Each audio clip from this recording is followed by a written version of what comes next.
Sir तुम्ही Chandu farming या YouTube channel मनापासून स्वागत आहे। बरं तुम्ही आर्मी मध्ये जॉबला आहेत, ते पण तुम्ही शेळी पालन व्यवसाय का चालू केला बरं? तर सगळ्यात अगोदर तुमचं शौर्य गोट फार्म या आमच्या फार्मवर मनापासून स्वागत आहे। आणि मी एक स्वतः गव्हर्नमेंट सर्वंट असून सुद्धा म्हणजे आर्मी मध्ये नोकरी करत असताना सुद्धा मला शेळीपालन करायची मनामध्ये एक इच्छा होती, आवड होती आणि तो माझा छंद होता। त्यामुळे मी शेळीपालन चालू करायचा निर्णय घेतला। हे शेळीपालन मी चालू केलं होतं 2021 मध्ये। म्हणजे अर्थात मी जेव्हा नोकरीला नव्हतो तेव्हा सुद्धा माझ्याकडे शेळ्या होत्या, शेळी चारत होतो, शेळीपालन मी करत होतो। पण ते कसं होतं ना की मुक्त संचार पद्धतीने मी शेळीपालन करत होतो।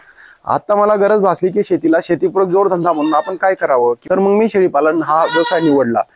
आता शेतीमध्ये जर बघाल तुम्ही, नियमित पाऊस नसल्या कारणाने किंवा अति जास्त पाऊस असल्या कारणाने शेतीमध्ये पाहिजे तसं उत्पन्न आपल्याला जे घ्यायचंय ते घेऊ शकत नाही शेतकरी, किंवा उत्पन्न घेतल्यावर सुद्धा त्याला बाजारभाव भेटेल ही कुठलीच हमी नाहीये। मग हा शेळीपालनाचा व्यवसाय असा आहे की हा माल तुमचा सडका नाहीये आणि हा माल ची जी किंमत असते ना ती ठरवायचा हक्क आणि अधिकार तुम्हाला राहतो। याच रिझनमुळे मी शेळीपालन हा व्यवसाय निवडलेला आहे मित्रांनो। आणि दुसरी गोष्ट म्हणजे मी जातीने धनगर असल्या कारणाने हा आमचा पिढी जात व्यवसाय आहे आणि या व्यवसायाची आमच्या रक्तातच आवड असते, म्हणून मी हा शेळीपालन हा व्यवसाय निवडलेला आहे। या व्यवसायाची सुरुवात केली होती मित्रांनो मी 2021 मध्ये, जसं लॉकडाऊन चालू होतं आपल्या पूर्ण भारतामध्ये, त्याच वेळेस मी सुरुवात केली होती। त्याच वेळेस शेळचं कन्स्ट्रक्शनही केलं आणि माझ्या फार्मवर मी शेळ्याही पाळलेल्या होत्या। सुरुवात माझी 16-17 शेळ्यांपासून केलेली होती, ज्या बाजारात आणलेल्या होत्या लोकल बाजारावरनं। मग त्या शेळ्या आणतानाच मी अशी एक प्रॅक्टिस निवडली होती की जसं आपण शेळीपालन करणार आहोत तर याच्यामध्ये आपल्याला होम प्रोडक्शन आणि होम ब्रीड पाहिजे असतं। तर मी बाजारात आणतानाच म्हणजे 1 ते 2 पिल्ल्यांच्या शेळ्या आणलेल्या होत्या, जेणेकरून त्यांना पाठी असतील बुवा अशा शेळ्या आणल्या होत्या। मग त्या शेळ्या माझ्या फार्मवर आल्यात, 3-4 महिन्यानंतर त्या परत शेळ्या गाभण राहिल्यात। त्यांच्याकडनं ज्या पाठी आल्यात त्या पाठी परत चांगल्या उत्कृष्ट बोकडांकडनं लावल्यात। म्हणजे त्या शेळ्या प्लस त्या पाठी, मग त्यांचं असं उत्पन्नाची जी सायकल आहे ना अशी चालू झाली। म्हणजे मी 16-17 पासून चालू केलेल्या होत्या शेळ्या 2021 मध्ये आणि 2024 पर्यंत त्या 130 पर्यंत येऊन पोहोचल्या मित्रांनो। आता जनरली मी ते कमी केल्यात, लोड थोडा कमी केलेला आहे, कारण आमच्या सुट्टीचा प्रॉब्लेम असतो म्हणजे आणि मनुष्यबळही नसतं आपल्याकडे। जनरली शेळ्या चारण्यासाठी एवढं मनुष्यबळ उपलब्ध होत नाही, या कारणास्तव मी त्या कमी केल्यात। आता माझ्या फार्मवर तुम्ही बघू शकता एवढ्या 9-10 शेळ्या आहेत, काही बाकी असे बोकडे छोटे छोटे पिल्ले आहेत त्यांच्याचे एवढे आहेत आता सध्या फार्मवर। सर तुम्ही लोकल बीड वापरतात की ते हायब्रिड बीड वापरतात तुम्ही? आता याचं रिझन असं आहे, माझ्याकडे गावरानी आहेत आणि बाकी काठवडी मिक्स शेळी आहे। त्यांना मी प्रत्येक वर्षी ना बोकड बदलवत असतो। याच्या अगोदर माझ्याकडे शिरोई जातीचा बोकड होता, त्या शिरोई जातीच्या बोकडाचा रिझल्ट असा आहे। हे बघा मित्रांनो, शिरोई जातीचा बोकडचा रिझल्ट। हा, आणि यावर्षी आपण त्याच्यामध्ये एक ट्विस्ट केलेला, आपण यावर्षी हा मेवाती जातीचा बोकड आहे मित्रांनो। ह्या ब्रीडरने आपण आपल्या शेळ्यांना क्रॉस करणार आहोत। जनरली त्याचा रिझल्टही तुम्हाला दाखवतो मी। बरं सर, हाच ब्रीड का वापरला तुम्ही आता यावेळी? हा, आता याचं रिझन असं आहे, हा ब्रीडर आपल्याकडे कसं आहे ना की एक जी गावरानी जी शेळी असते ना तिचं जे पिल्लू असतं ना ते वेट गेन करण्यासाठी त्याला खूप कालावधी लागत असतो।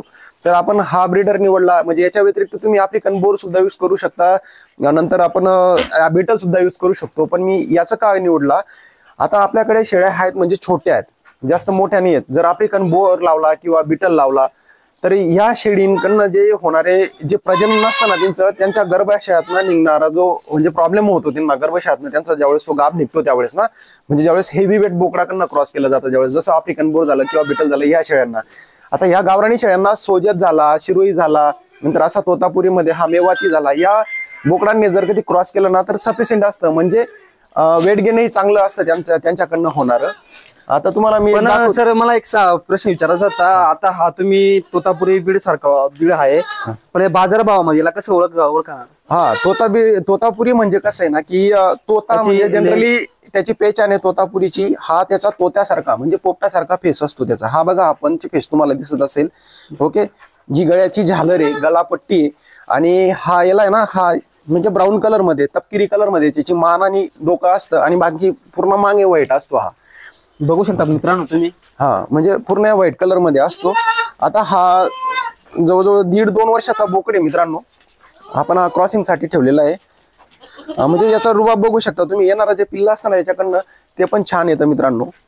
तुम्ही एवढा मोठा खर्च केलाय शेडसाठी, किती खर्च आला असेल एवढा? मी खर्च हा सुरुवातीला म्हणजे असं एकदमच नाही केलेला की स्टेप बाय स्टेप करत गेलो. सगळ्यात अगोदर माझं ते गोडाऊन म्हणजे मेन शेड आहे ना माझं ते तिकडचं चाऱ्याचं, ते बांधलं अगोदर.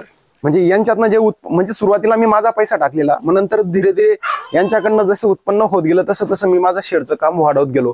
2021 मध्ये जे सुरुवातीचं ते शेड बांधलं, नंतर 23-24 मध्ये हे शेड बांधलं, नंतर पूर्ण कंपाऊंड करून घेतलं. याचं रिझन असं होतं, इतकी सिक्युरिटी करण्यासाठी मजबूत बांधकाम करण्याचं रिझन असं होतं की आमच्याकडे बिबट्याचं वातावरण होतं, जनरली बिबट्याचं.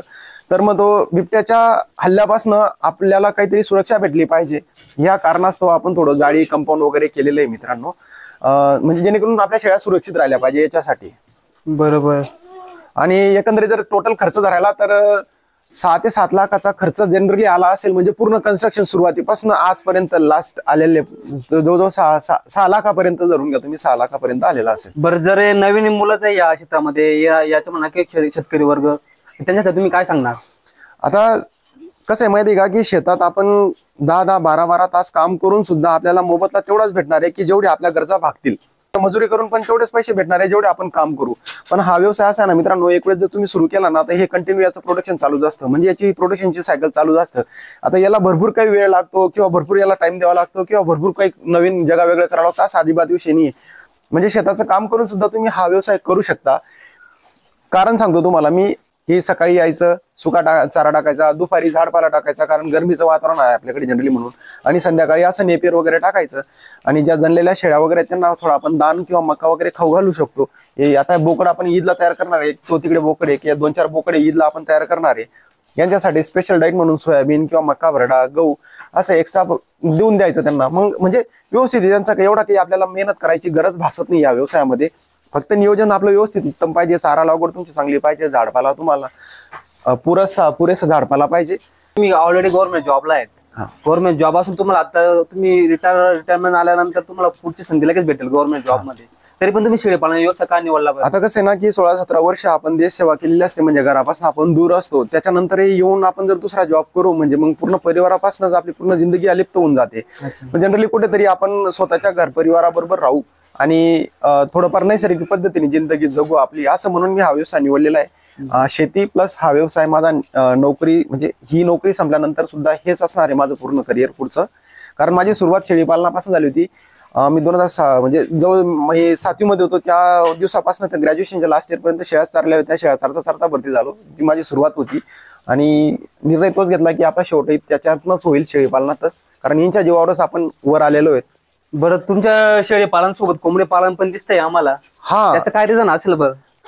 हा, तर कोंबडी पालन करायचा विषय असा आहे की आपल्या शेळी पालन करत असताना आपल्याला बऱ्याच गोष्टींचा म्हणजे सामना करावा लागतो. जसं डिवर्मिंगचा मेन गोष्ट म्हणजे जसं गोचिड होता, पिसा होता, ह्या खूप त्रास देतात. ह्या कोंबड्या पाळल्याने काय होतं ना, की त्या शेळींच्या अंगावरच्या गोचिड असतील, पिसा असतील किंवा आजूबाजूला फिरणाऱ्या पिसा असतील किंवा इतर थोडे घातक घटक असतील, हे आपल्या कोंबड्यांना एकदम सुखरूप पद्धतीने खाऊन जातात. आणि शेळींकडची जी विष्ठा असते म्हणजे जे खत निघतं ना, तर तो खत हा त्यांचा एकदम चांगला चारा आहे आणि त्याला खूप आवडीने खातात. म्हणून आपण या गावरानी कोंबडींचं संगोपन केलंय. आणि दुसरं रिझन म्हणजे असं आहे, शेळीचं आपलं गावरानी दूध आणि यांचे गावरानी अंडे हे आपल्या घरपरिवारासाठी एकदम आरोग्याला लाभदायक असतात. या कारणास्तव आपण या कुक्कुटपालनाचा पण एवढं शेळी पालन तुमचे लसीकरणचं वगैरे कसं दिलं? हा, म्हणजे आमच्याकडे कसं असतं ना, की मी लसीकरण म्हणजे व्यवस्थित प्रॉपर पद्धतीने करतो. जसं PPR झालं, ET झालं, FMT झालं. कारण लसीकरण काय ना, की कुठल्याही आजाराला बळी पडण्याच्या अगोदर आपण जी प्रथम उपचार केला जातो तो लसीकरण. म्हणजे जसं कोरोनाला प्रत्युत्तर म्हणून फक्त जगात एकच होतं, फक्त लस. तसं शेळीला आजार होऊ नये, ती चांगली राहिली पाहिजे, आजारापासून दूर राहिली पाहिजे, त्याला उपचार वेळेवर झाला किंवा नाही झाला हा आपला वैयक्तिक प्रश्न आहे, पण ती आजारीच पडू नये याच्यासाठी काळजी म्हणजे लसीकरण. म्हणून त्यांना वेळोवेळी मी लसीकरण करतो. आणि काही खूप जास्त महाग नाही, एक शेळीला लसीकरणाचा 10 रुपये किंवा 12 रुपये खर्च येतो फक्त, आणि तितक्यात लसीकरण होऊन जातं त्यांचं. जर शेळी आजारी जास्त पडली तर मग तिला खूप मोठा खर्च करावा लागतो, तो खर्च होऊ नये म्हणून आपण लसीकरण करतो वेळेवर. बरं सर, तुमच्याकडून तुम्हाला या शेळी पालनातून किती उत्पन्न मिळालं आजपर्यंत? हा, तर मग सुरुवातीला म्हणजे 2021 पासून मी चालू केलेलं होतं. 2022च्या ईदला मी 30 बोकड विकलेले होते. या आपल्या शेळींचे 30 बोकड विकले होते 2022ची ईद.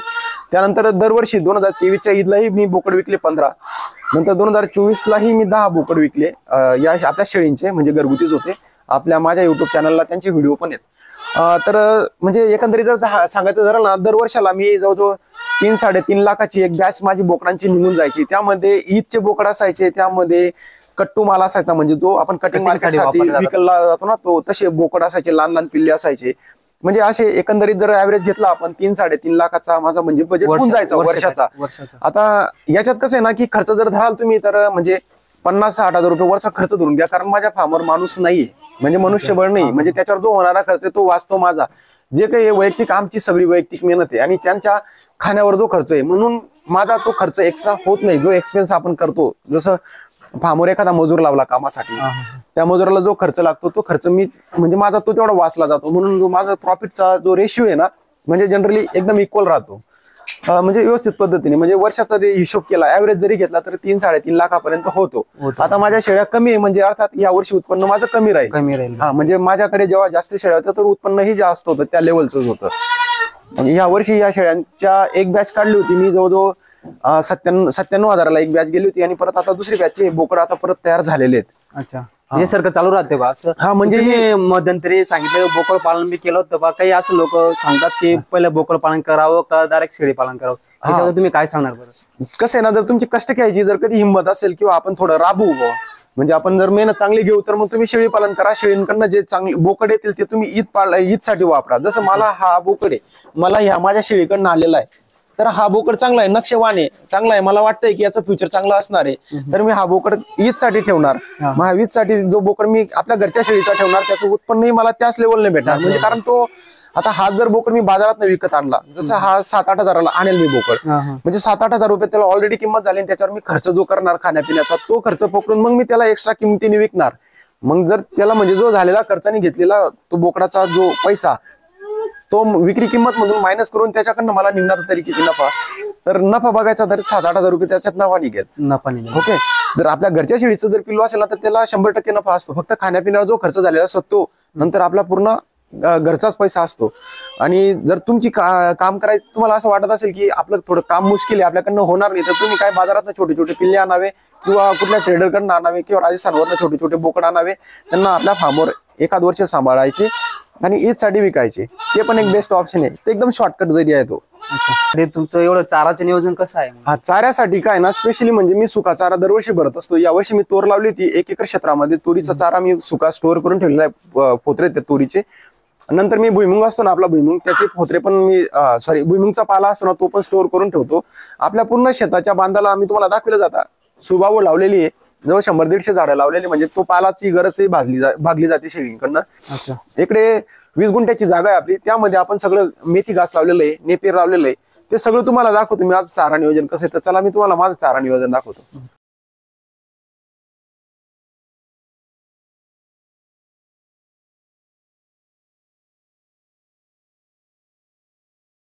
हा, तर मित्रांनो, आपलं 20 गुंठ्याचं क्षेत्र आहे, याच्यामध्ये आपण 3-4 पद्धतीच्या व्हरायटीचे चारे लावलेले आहेत. जसं हे American 4G bullet smart Napier झालं, हे इंडोनेशियन स्मार्ट नेपियर झालं, तेही आवडीने खूप खाता शेळ्या, खूप छान आहे ते पण. आता हे बघू शकता तुम्ही, हे पण इंडोनेशियन स्मार्ट नेपियर झालं, हे पण खूप आवडीने खाता, कारण नरम असतं, मक्याने क्रॉस केलेलं असतं, आणि शेळ्या किंवा गायी असतील खूप आवडीने खाता. मित्रांनो, हा आपण चारा आहे केलेला आहे, हिरवा चारा म्हणून. कारण तुमचं जर चारा नियोजन व्यवस्थित असेल ना मित्रांनो, तर तुम्हाला तुमच्या फार्मवर जे तुम्ही ॲन्युअल पाळता, तर त्याला एवढी दिक्कत होत नाही, परेशानी होत नाही. कारण चाऱ्याच्या व्हरायटी तुमच्याकडे उपलब्ध राहणं खूप गरजेचं. जसं की मुक्त संचार पद्धतीने आपण शेळी पालन करतो, तर दिवसाभरात शेळी कितीच प्रकारचा चारा खात असेल, मग असं वेगवेगळ्या प्रकारच्या व्हरायटीज तुम्ही आपल्या शेतामध्ये शेळी पालन करायच्या अगोदरच करून ठेवायच्या, जेणेकरून आपल्या शेळींना वेगवेगळ्या प्रकारचा चारा भेटेल आणि त्यांची डायजेस्टिव्ह सिस्टम चांगली राहील. आता आपण मेथी घास लावली आहे का सर? हा, इथं आपण हा जवळजवळ 5-6 गुंठ्याचा हा प्लॉट आहे, हा मेथी घासचा लावलेला आहे. मेथी घास कॅल्शियम युक्त, प्रोटीन युक्त असतो, आणि शेळ्यांचा खूप फेवरेट चारा असतो हा, आणि शेळ्या खूप आवडीने खातात. जसं पहिले तुम्हाला दाखवलं मी, 4G स्मार्ट नेपियर झालं, इंडोनेशिया स्मार्ट नेपियर झालं, हा मेथी घास आला. अजून तुम्हाला तिकडे एक दशरथ घास दाखवतो मी. अशा पद्धतीने आपण हे ओल्या चाऱ्याचं नियोजन केलेलं आहे मित्रांनो. आता मी तुम्हाला जे झाडपाल्यासाठी आपण कुठल्या कुठल्या गोष्टींचं नियोजन केलेलं आहे ते दाखवतो तुम्हाला. मी आपल्या बांधावरचे स्वभाव दाखवतो. बरं, तुम्ही चाराच्या नियोजन मध्ये आपले सागचे झाड पण दिसतात, याचं काय रिझन आहे बरं? हा म्हणजे काय ना की आपण आंतरपीक घ्यायचं ठरवलं होतं याच्यामध्ये. अच्छा. म्हणजे मग आपण चाऱ्यासाठी एवढी जागा सोडलेली 20 गुंठ्याचं क्षेत्र. मग या 20 गुंठ्याच्या क्षेत्रामध्ये आपल्याला दुसरा फायदा कसा होईल बुवा, म्हणजे 4-5 वर्षानंतर किंवा 5-10 वर्षानंतर. तर मग आपण एक कन्सेप्ट सुचली आपल्याला की आपण साग लावू असं म्हणून. हा साग कसा ना की 5-10 वर्षानंतर याच्याकडनं आपल्याला चांगला प्रॉफिट भेटेल आणि उत्पन्नही भेटेल, म्हणून आपण हा सागची निवड घेतली. कारण सागला एवढी काही जागा लागणार नाही, त्याच्यामध्ये आपलं चारा पीक होऊन जातं आणि साग काय त्याचा वरती चालला जातो. खाली आपण आंतरपीक घेऊ शकतो, आंतरपीक म्हणून चाऱ्यासाठी. तर या पद्धतीने आपण साग लावलेला आहे. तर भविष्यात एक बल्क अमाऊंट म्हणून आपल्याला ती त्याच्याकडनं म्हणजे इन्कम भेटेल असं म्हणून आपण साग लावलेला आहे. जो चारा कापून आणतो ना, आता तो छोटा आहे, आता शेळ्या एकदम आवडीने खातात. जेव्हा तो मोठा होऊन जातो ना, त्या चाऱ्याला चाप करण्यासाठी म्हणजे छोटे छोटे पीस करण्यासाठी आपण या मशीनचा वापर करत असतो मित्रांनो. तर या मशीन मध्ये आपण छोट्या पद्धतीने कुट्टी केली का त्या व्यवस्थित पद्धतीने खात असतात. इथं आपण एक मुरघास स्टोअर केलेला आहे मित्रांनो. आता मुरघास हा आपला संपण्यात आलेला आहे. अशा पद्धतीने आपण स्टोअर केलेला आहे. मुरघास बनवण्याचं काय रिझन असेल बरं? हा काय ना सायलेज आहे, म्हणजे काय ना की जास्त दिवस आपल्याकडे सुका चारा नसतो किंवा कधी ओला चारा नसतो. तर आपण आपल्या चाऱ्याला बॅकअप म्हणून आपण हा मुरघास तयार केलेला होता मक्याचा मागच्या वर्षी. तर अशा पद्धतीने हा मुरघास असतो आपण मक्याचा केलेला होता मागच्या वर्षी. तर हा पण खूप आवडीने आपला प्राणी खात असतो मित्रांनो. आता तुम्हाला मी सुका चारा दाखवतो. सुक्या चाऱ्यामध्ये आपल्याकडे आता सध्या तूरचं भुसकट आहे. तर ही आपल्या शेतात जी तूर लावली होती त्या तूरचा हा भुसा आहे मित्रांनो. हा पण शेळ्या खूप आवडीने खातात. तर अशा पद्धतीने आपला हा सुका चारा आहे. कारण ओल्या चाऱ्याबरोबर किंवा झाडपाल्याबरोबर हा सुका चारा देणं खूप गरजेचं असतं. कारण सुक्या चाऱ्याने काय ना त्यांची डायजेस्टिव्ह सिस्टम चांगली असते, जेणेकरून त्या शेळ्या पाणी चांगलं पितील आपल्या. म्हणून आपण सुका चारा देणं खूप गरजेचं असतं. तर मित्रांनो बघा तुम्ही, हा अशा पद्धतीने आपण सुबाबू लावलेला आहे आपल्या पूर्ण झाड बांधांना शेताच्या. कारण खूप छान पद्धतीने हा झाडपाला होऊन जातो. आपल्या शेळींची एक वैरण पण होऊन जाते, त्यांच्या गरजाही भागून जातात. तर हा सुबाबू म्हणजे लावायचं रिझन असं आहे की हा सुबाबू खूप प्रोटीनयुक्त असतो, शेळ्या खूप आवडीनेही खातात, म्हणून आपण सुबाबू पूर्ण झाडाच्या बांधाला लावलेला आहे. एक वेळेस लावला ना तो कधी मरत नाही मित्रांनो, कारण त्याला एवढी पाण्याची गरज भासत नाही. तुम्ही जर कोरडो असता पावसाळ्यामध्ये लावून द्या, नंतर तो एक वेळेस जतन झाला तर कंटिन्यू चालत असतो. तर एकदम फुकटचा आणि फ्रीचा चारा आहे मित्रांनो हा. आणि खूप जागा लागते याला असंही नाहीये, बांधांवर लावून द्या तुम्ही, आपल्या शेळीपालनाची झाडपाल्याची गरजही भागून जाते. बरं सर, तुम्ही ड्युटी गेल्यानंतर तुमचा हा व्यवसाय कोण बघतं मग? हा आता कसं आहे ना की मी ड्युटीवर गेल्यानंतर ना मी आपल्याकडे सगळा चारा झाला किंवा झाडपाला झाला किंवा सुका चारा झाला सगळं उपलब्ध करून ठेवलेलं आहे. पाणीचंही नियोजन व्यवस्थित आहे आपलं. तर याच्यात एवढी तकतक ठेवलेली नाही, म्हणजे सगळ्या काही गोष्टी सगळ्या इथे उपलब्ध करून ठेवल्यात. मी इथं नसताना सुद्धा तर आपल्या माझ्या मागे आई वडील असतात, ते व्यवस्थित पद्धतीने मॅनेज करून घेतात आपल्या शेळ्यांमध्ये. तर माझ्या पश्चात भाऊ आहे आपला, तो पण बघतो. नंतर आई वडील आहेत, तेही बघतात. तर एवढी मेहनत त्यांना लागत नाही, कारण आपण सगळंच पहिले नियोजन व्यवस्थित करून गेलेलो असतो प्रत्येक वेळेस सुट्टीवर. तर त्यामुळे त्यांना एवढा त्रास होत नाही. बरं, तुम्ही आता तुमचं भविष्यात काय प्लॅनिंग आहे शेळी पालनाबद्दल? हा म्हणजे कसं ना की मी माझं एवढ्यावरच नाही, कारण कसं ना शेळीपालनामध्ये थोडी चढ असते, थोडी उतार असते, म्हणून आपण इतकं कॉस्टली ब्रीड इथं ठेवलेलं नाही. कारण आपण 100% इथं नसतो, फार्मवर आपल्या उपलब्ध नसतो. ज्यावेळेस आपण 100% आपल्या फार्मवर उपलब्ध असू त्यावेळेस आपण कॉस्टली ब्रीडही ठेवू आणि खूप चांगलं ब्रीडही ठेवू. आता ह्या शेळींना कसं ना की कुठे चाऱ्याची कमतरता झाली किंवा त्यांना चारा टाकला नाही गेला तर त्या ऍडजस्ट करू शकता, किंवा त्यांना एखाद्या वेळेस जास्त चारा झाला आणि होतोय कधी मी नसतो किंवा कधी घरची कोणी नसतात, तर एखाद्या कमी चारा होऊन जातो, कधी जास्त चारा होऊन जातो. ह्या शेळ्या ऍडजस्ट करून घेतात त्या गोष्टींना. आपलं जे कॉस्टली ब्रीड आहे किंवा इम्पॉर्टंट ब्रीड जे आहे ना, तर ते ऍडजस्ट नाही करू शकणार. या अनुषंगाने आपण ह्या आपल्या शेळ्या आपल्या होम ब्रीडच्या आहेत, म्हणजे आपल्या शेळ्यांच्या पाठीत आपण ह्या जतन करून ठेवलेल्या आहेत, त्यामुळे हे ऍडजस्ट करून घेतात. जसं भविष्यामध्ये बघाल तुम्ही, तर आपल्याला भविष्यामध्ये खूप मोठं काम करायचंय, शेळी पालनात करायचंय, सोबत आपण कुक्कुटपालनही करणार आहोत आणि मेंढी पालनही करणार आहोत. म्हणजे तिघ व्यवसाय आपण एकंदरीत एकाच पद्धतीने आपण लॉन्च करणार आहोत. भविष्यामध्ये खूप मोठा प्रोजेक्ट करायचा आपला प्लॅन आहे. मित्रांनो, स्वाभिमानाची आणि अभिमानाची गोष्ट एकच आहे की ते जॉब करून शेळी पालन करतायत. जर कोणाला रोजगार भेटत नसेल तर तुम्ही रोजगार भेटत नाही कंपनीमध्ये जाण्यापेक्षा तुम्ही शेळी पालनामध्ये या आणि चांगल्या पद्धतीने पैसे कमा. तुम्ही नवीन तरुण पिढींना काय संदेश देणार शेळी पालनाबद्दल? हा आता नवीन तरुणांना सांगायचा विषय असा आहे की आता सध्या जनरली तरुण खूप भरकटलेला आहे. जसं भरतीमध्ये सिलेक्शन नाही झालं तर त्या भरतीच्या नावाने काय की आता आपल्या आयुष्यात काहीच उरलं नाही. दुसरी गोष्ट म्हणजे कंपनीमध्ये 10-12 हजारची नोकरी करण्यापेक्षा तुम्ही थोडीफार मेहनत घ्या, किंवा जे पोरं भरतीसाठी मेहनत करत होते आणि त्यांचं सिलेक्शन झालं नाही, तर तुम्ही थोडीफार मेहनत करायची उमेद आणि दानत ठेवा. या शेळीपालनामध्ये उतरा. खूप बेस्ट ऑप्शन आहे मित्रांनो. तुम्ही जर 10 शेळ्या 20 शेळ्यापासून जेवढी तुमची कॅपॅसिटी त्यापासून तुम्ही सुरुवात करा. असं नाही की तुम्ही शेळीपालन केलं म्हणजे काय तुमचं आयुष्य सगळं संपलं, असं अजिबात नाही. शेळीपालन करता करता तुम्ही तुमची व्यायाम करा, मेहनत करा, भरतीची तयारी करा, प्रॅक्टिस करा, आणि सोबत तुम्ही शेळीपालन करा. आता मी जॉब करतोय, सोबत शेती असून सुद्धा मी शेळीपालन करतोय, म्हणजे 3 ठिकाणी ऍडजस्टमेंट करून सुद्धा मी माझा टाइम काढून हा शेळीपालन व्यवसाय केलेला आहे. तर तुमच्यासाठी तुमची फक्त काम करायची तयारी पाहिजे. हा शेळीपालन व्यवसाय करा तुम्ही. तुम्हाला हा शेळीपालन व्यवसाय तुम्हाला यशाच्या उंच शिखरावर घेऊन नक्कीच जाईल. असं अजिबात समजू नका किंवा स्वतःला कमी अजिबात लेखू नका की मी शेळीपालन करतोय, समाज काय म्हणेल किंवा लोक काय म्हणतील. लोकांचं म्हणायचं बोलायचं काम आहे. जिथं प्रगती होते ना मित्रांनो, तिथं बोट उठतो मित्रांनो. आणि ज्यावेळेस असं समजायचं जिथं बोट उठला तिथं प्रगती झाली समजा. जोपर्यंत आपल्यावर बोट उठत नाही म्हणजे आपण क्रांतिकारी झालो नाहीत किंवा आपण काही पराक्रम केला नाही. ओके, तर लोकांचं बोलायचं एक काम आहे मित्रांनो. तर तुम्हाला जे योग्य वाटेल शेळीपालन करा, मेंढीपालन करा, कुक्कुटपालन करा, गाई पालन करा, म्हणजे दूध व्यवसाय करा. पण कुठलाही व्यवसाय करा, शेतीला शेतीपूरक जोडधंदा म्हणून करा, किंवा जर तुम्ही नोकरीमध्ये असफल झालात तर तुमच्या भविष्याचा बॅकअप म्हणून म्हणजे प्लॅन बी म्हणून हा एक ऑप्शन तुमच्याकडे असू द्या. तर एवढं सांगू शकतो मित्रांनो. तर मित्रांनो, व्हिडिओ तुम्हाला कसा आवडला असेल तर लाईक करा, शेअर करा आणि सबस्क्राईब करायला विसरू नका. धन्यवाद.